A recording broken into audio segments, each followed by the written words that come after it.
Hello students, welcome to our channel. Let's start today session.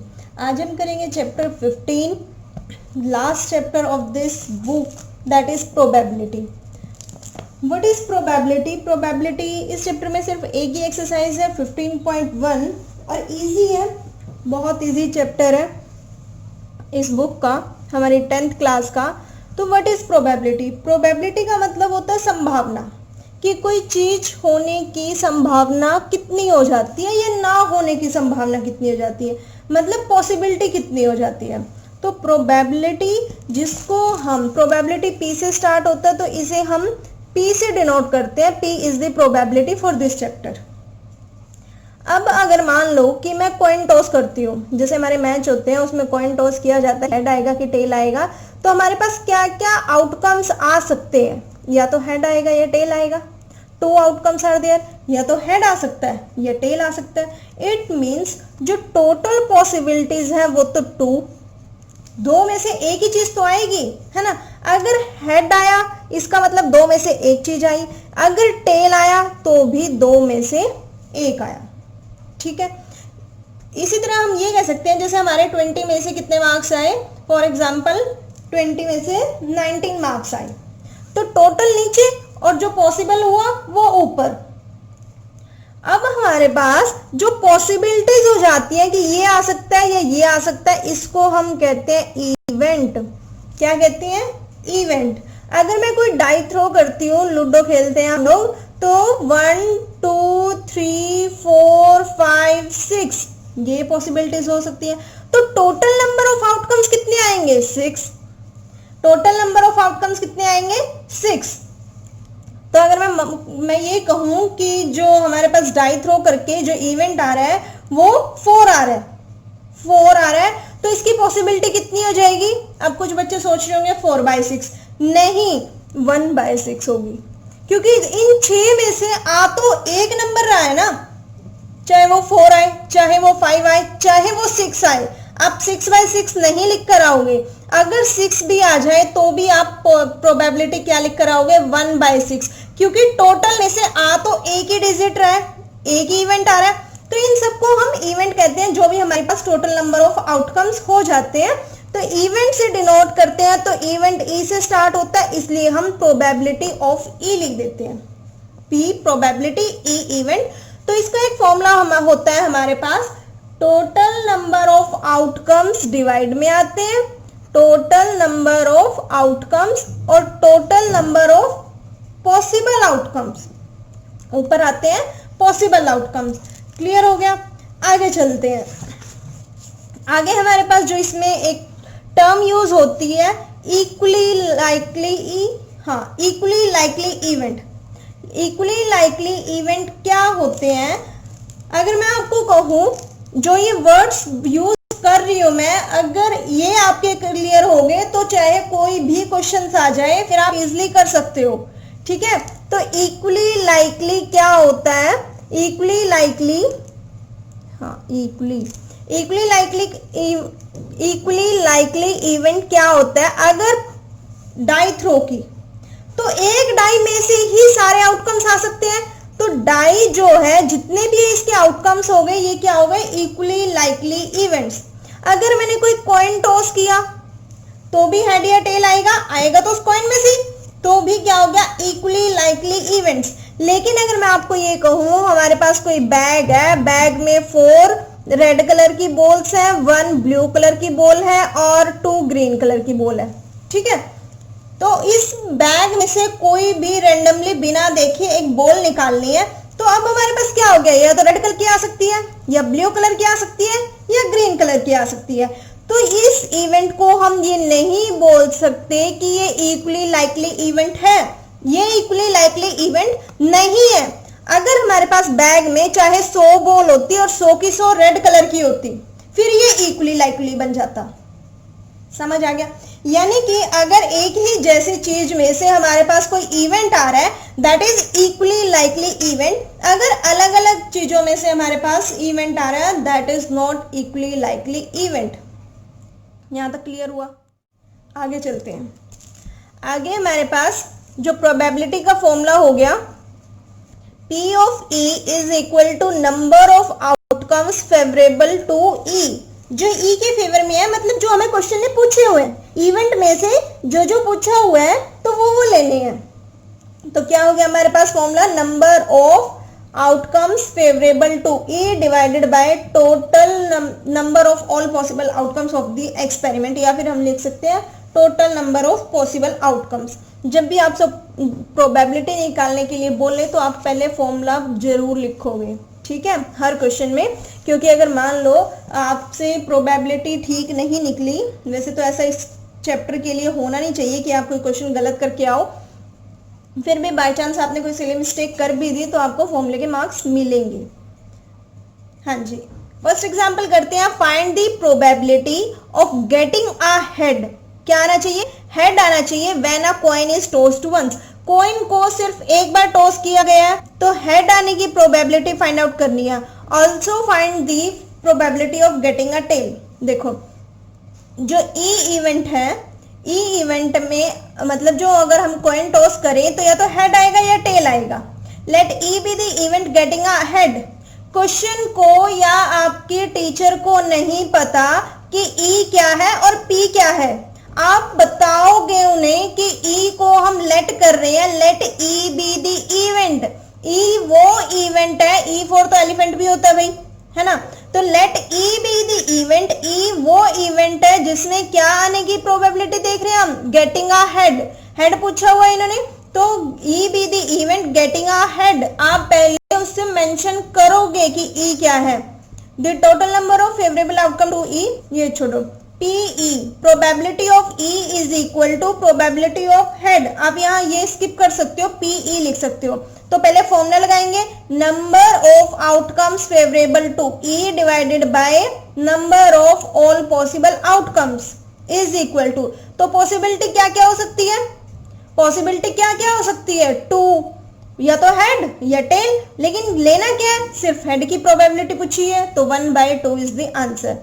अगर similarly if F be the event, क्योंकि ई event तो हमने किसके लिए मान लिया, हेड के लिए। सेम क्वेश्चन में हम एक एक चीज अलग, एक ही के लिए एक ही सिंबल अलग अलग चीजों के लिए नहीं मान सकते। तो let F be the event getting a tail, उसने गेटिंग अ टेल, टेल आने की प्रोबेबिलिटी भी पूछी हुई थी, तो P F is equal to P tail is equal to 1/2, क्योंकि फिर से या तो हेड आएगा या टेल आएगा, तो सिर्फ टेल आने की प्रोबेबिलिटी, एक ही टेल आ रहा है ना, क्योंकि एक बार ही कॉइन टॉस किया गया, तो कितना आ गया, 1/2। आप पहले लिख सकते हो बिल्कुल, E be the event and E is equal to head comma tail. Clear हो गया। क्वेश्चन नंबर 2 करते हैं। A bag contains a red ball.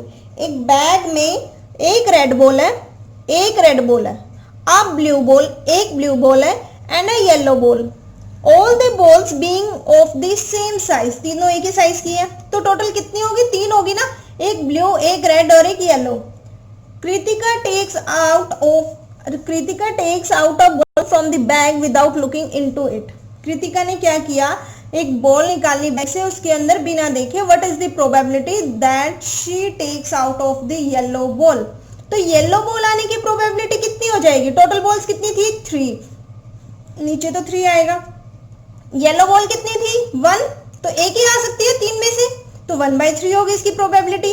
Red आने की भी 1/3 हो जाएगी, क्योंकि रेड भी एक ही बॉल है और टोटल बॉल्स 3 है। और ब्लू आने की भी क्या प्रोबेबिलिटी हो जाएगी, 1/3, ये हो जाएंगी ना। लेकिन लिखना कैसे है, let E be the event. E कोई ऐसा इवेंट है जिसमें क्या आ रहा है, एक रेड बॉल, एक ब्लू बॉल, एक येलो बॉल। तो आर हम लिख सकते हैं कि रेड को हम आर से डिनोट कर रहे हैं, ब्लू को बी से और येलो को वाई से। तो क्या क्या हो जाएगा, रेड आने की प्रोबेबिलिटी, ब्लू आने की, येलो आने की, तो R comma B comma Y. E के अंदर क्या आ जाएगा, E is equal to R comma B comma Y, है ना। फिर प्रोबेबिलिटी निकाल लो येलो आने की, तो P Y is equal to, या P yellow is equal to, formula लिखा, number of outcomes favourable to E divided by number of possible outcomes, 1/3 is the answer. Examples है, सोल्ड है बुक में, आप बिल्कुल देख सकते हो। अब यहां से जो हमारे पास एक अच्छी लाइन निकल कर आती है, the sum of the probabilities of all the elementary events of an experiment is 1। चाहे हमें कितनी भी टुकड़ों में हमारा क्वेश्चन ब्रेक करके दिया हो, जो टोटल सम होता है प्रोबेबिलिटीज का वो कितना होता है 1। Sum of all the probabilities, सारी प्रोबेबिलिटीज का सम क्या हो जाएगा 1। ये नहीं कि सारे क्वेश्चन जितने हमारे इस चैप्टर में सबकी पॉसिबल प्रोबेबिलिटीज को हम प्लस करें तो 1 आएगा, नहीं। फॉर एग्जाम्पल हमारे पास जैसे क्वेश्चन नंबर 1 था, इसमें 2 ही चांसेस हैं, 2 ही पॉसिबिलिटी है, या तो हेड का निकाल सकते हैं हम या टेल का निकाल सकते हैं। तो अगर हेड का निकाला वो भी 1/2, टेल का फाइंड आउट किया वो भी 1/2, 1/2 प्लस 1/2 ऐड करना, 1/2 प्लस 1/2 कितना हो जाएगा, हाफ प्लस हाफ 1 हो गया। तो इसके जितनी पॉसिबल केसेस बन सकते हैं उतनी प्रोबेबिलिटीज का सम 1 के इक्वल आएगा।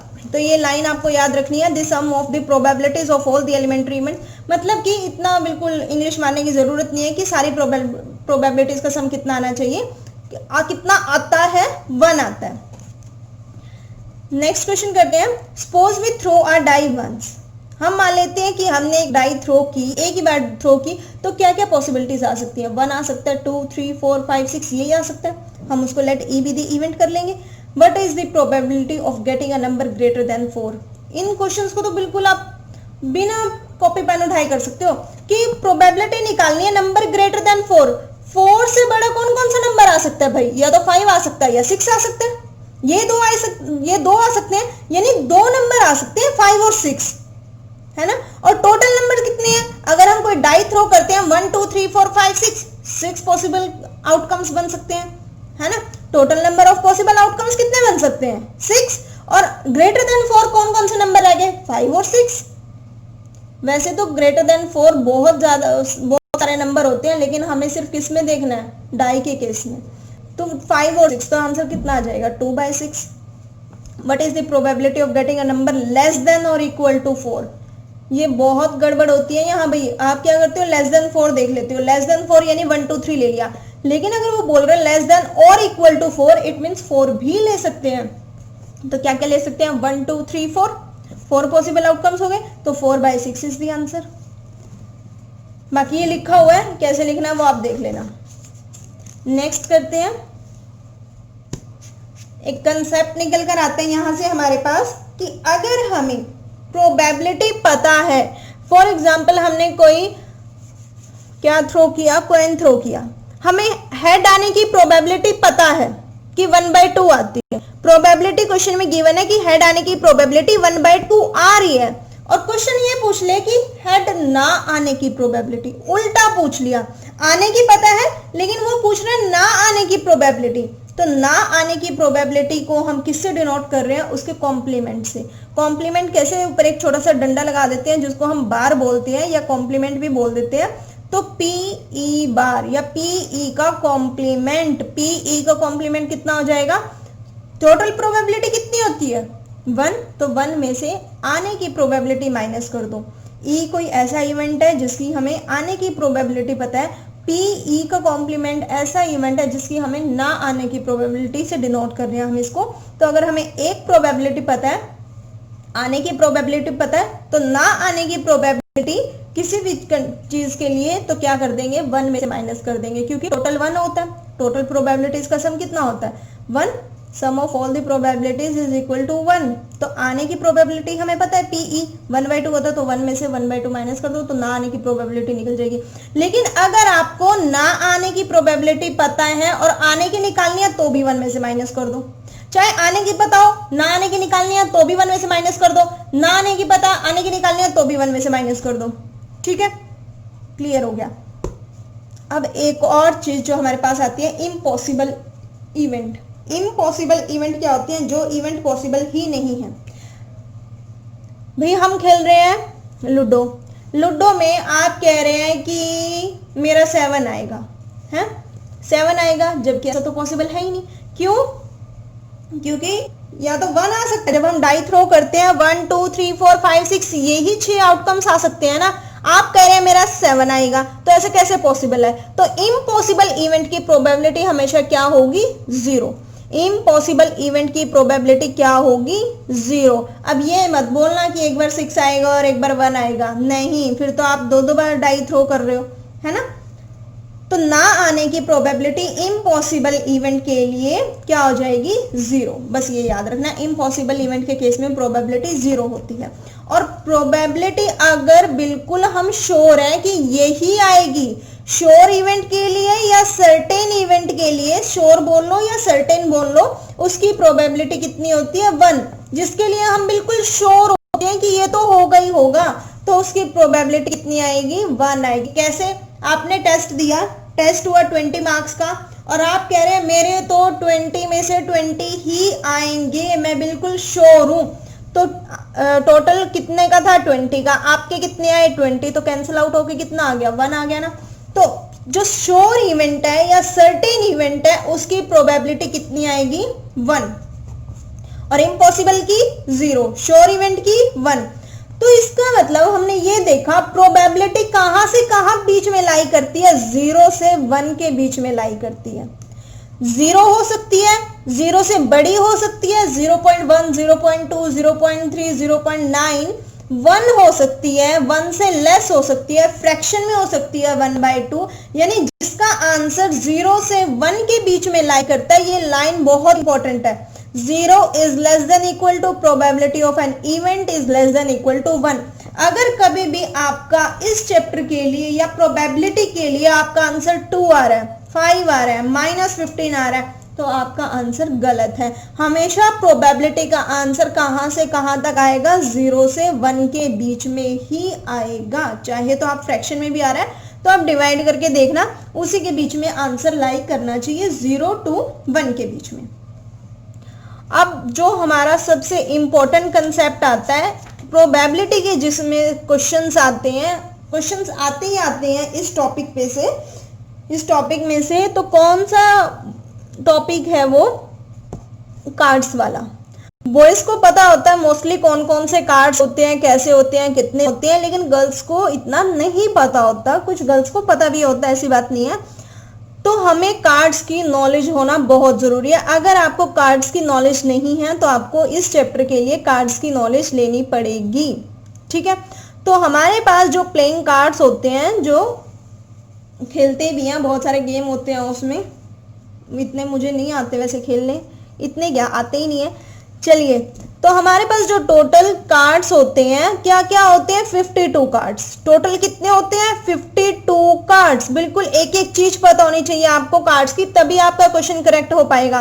52 कार्ड्स होते हैं। 52 कार्ड्स में से हम उसको 4 अलग अलग पार्ट्स में डिवाइड करके रखते हैं, 4 सूट्स में डिवाइड करके रखते हैं। 4 में डिवाइड करेंगे तो 4 को, 52 को अगर 4 से डिवाइड करेंगे, वी गेट द आंसर 13, है ना, 13 आएगा। इट मीन्स 13 के हमारे पास 4 केसेस हो गए। तो एक तो होता है स्पेड, जो इस टाइप का होता है, ब्रैकेट में लिखा हुआ है। एक होता है हर्ट्स, एक होता है डायमंड, एक होता है क्लब, ठीक है। डायमंड को तो मुझे पता है ईंट बोलते हैं, बाकी हिंदी में नहीं पता। एक को शायद चिड़ी बोलते हैं, देख लेना भाई, हिंदी में जरूरत नहीं है वैसे। तो स्पेड, हर्ट्स, डायमंड और क्लब, 4 टाइप्स के हमारे पास कार्ड्स होते हैं। स्पेड भी 13 होते हैं, हर्ट्स भी 13 होते हैं, डायमंड्स भी 13 होते हैं, और क्लब्स के कार्ड भी 13 होते हैं। क्लियर हो गया, 4 कार्ड्स, 13 13 13 13, तो टोटल 52 हो गए। जो हमारे पास स्पेड्स और क्लब वाले होते हैं, ये ब्लैक कलर के होते हैं। स्पेड वाले और क्लब वाले ब्लैक कलर के होते हैं। हर्ट्स और डायमंड्स के कार्ड हमारे पास रेड कलर के होते हैं। तो अगर मैं आपसे पूछूं स्पेड वाले यानी ब्लैक कलर के कार्ड्स कितने होते हैं, ब्लैक कलर के कार्ड्स कितने होते हैं, तो 26 होते हैं, 13 स्पेड के और 13 क्लब के। अगर मैं आपसे पूछूं रेड कलर के कितने कार्ड होते हैं, 26 होते हैं वो भी, यानी 26 रेड कलर के कार्ड हो गए और 26 ब्लैक कलर के कार्ड हो गए। तो आपको एक तो ये याद रखना है टोटल नंबर ऑफ कार्ड्स कितने होते हैं, कौन कौन से होते हैं और कितने कितने होते हैं। 13 13 13 होते हैं, हर्ट्स भी 13, डायमंड भी 13, क्लब भी 13, स्पेड भी 13, और 26 ब्लैक कलर के होते हैं और 26 रेड कलर के होते हैं।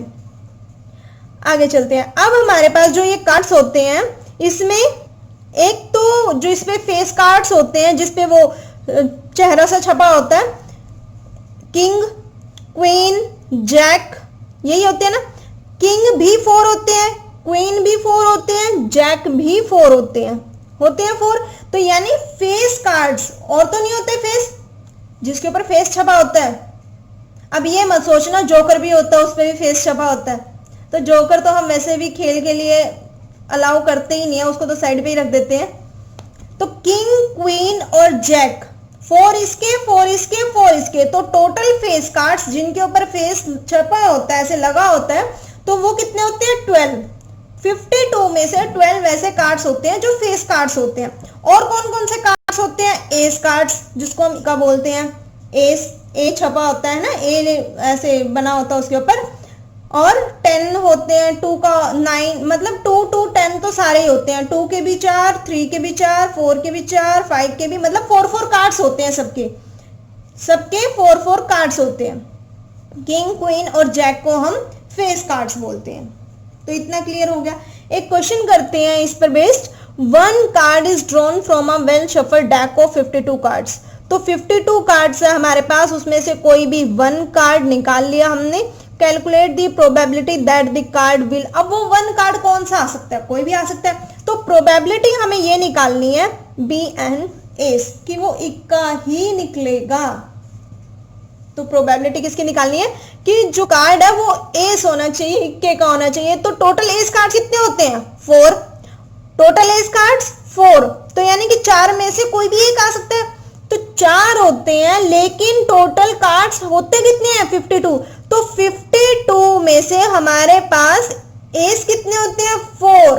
तो कितना आंसर आ गया? 4/52। कट करेंगे तो इसको 4 के टेबल पे 1/13 is the answer.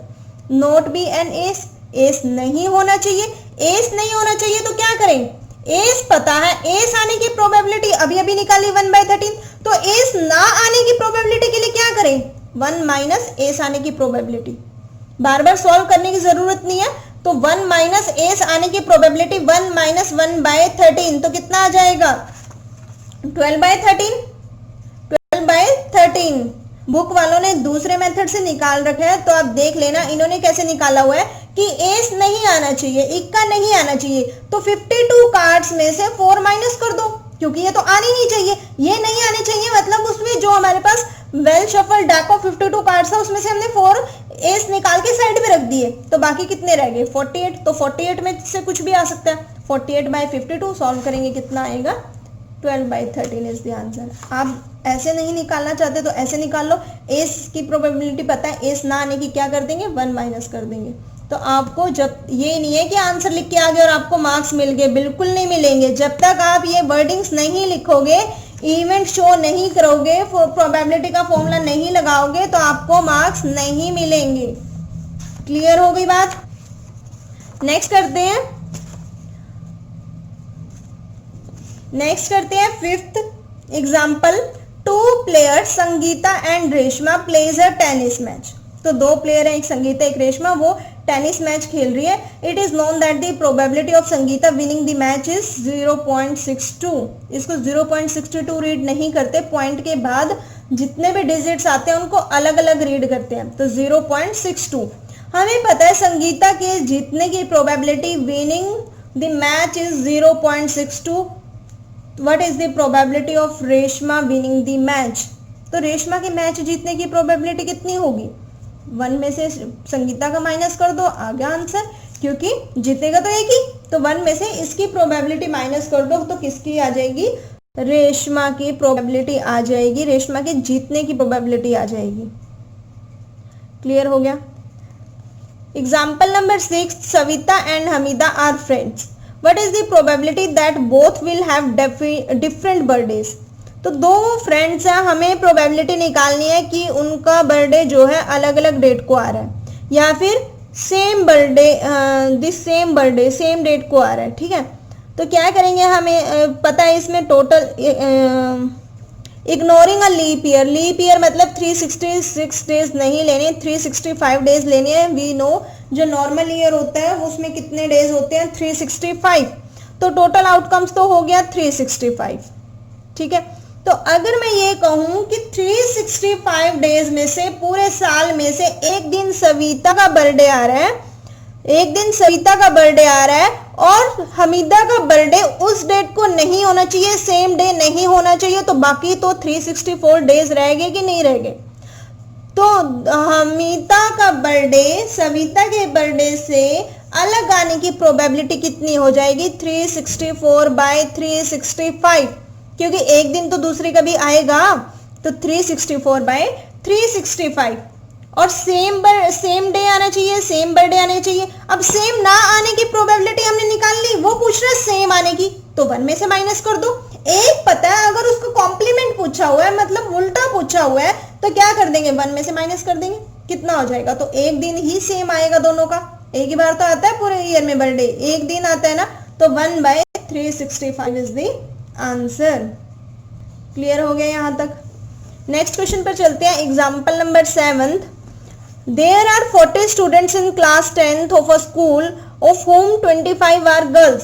Class 10th में 40 स्टूडेंट्स हैं जिसमें से 25 गर्ल्स हैं, 15 बॉयज हैं. The class teacher has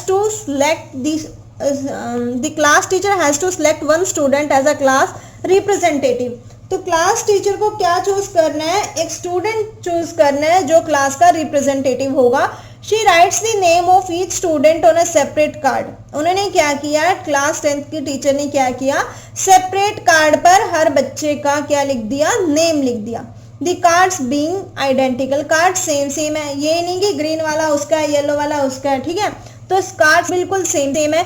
then she puts a card in a bag. फिर उन्होंने जो सारे कार्ड्स थे एक बैग में डाल दिए, स्टिर कर दिया थोरोली, मतलब पता नहीं लगता, बिल्कुल उनको गोल गोल घुमा दिया. तो क्या होगा, बाद में एक कार्ड निकाला गया.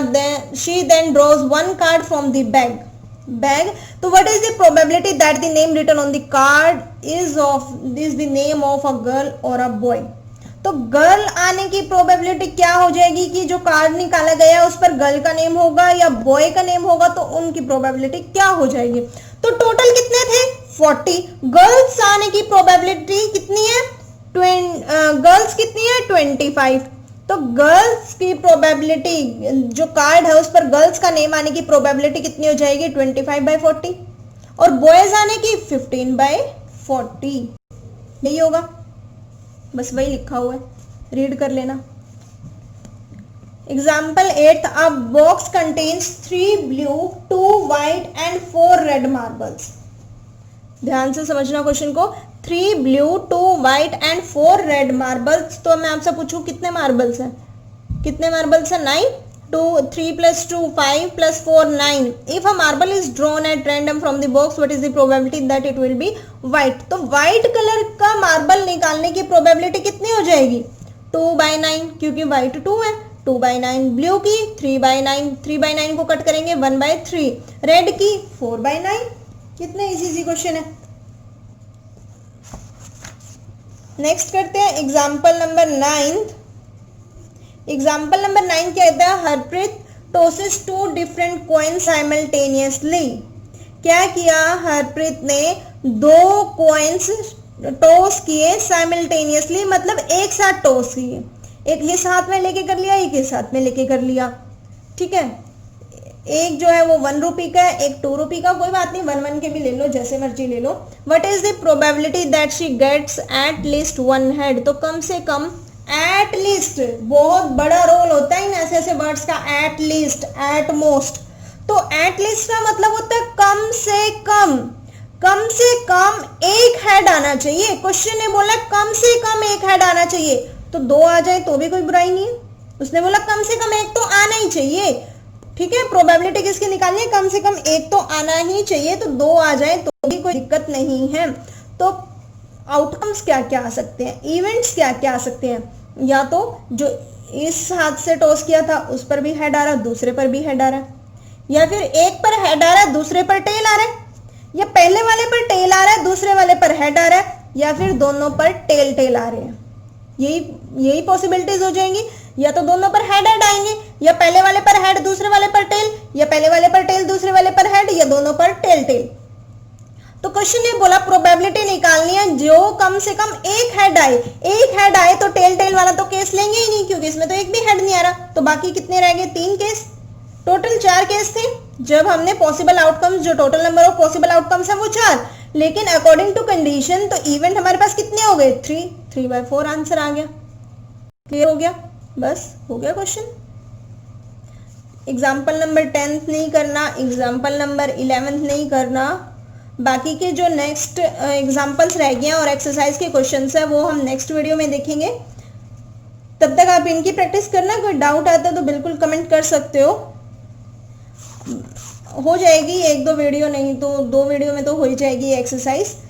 चलिए नेक्स्ट क्वेश्चन हम नेक्स्ट वीडियो में देखेंगे। इंपॉर्टेंट क्वेश्चन है, जो एग्जाम्पल नंबर 13 है वो बहुत इंपॉर्टेंट है, नेक्स्ट वीडियो में डिस्कस करते हैं। वीडियो को बिल्कुल लाइक करना ज़रूर। Thank you.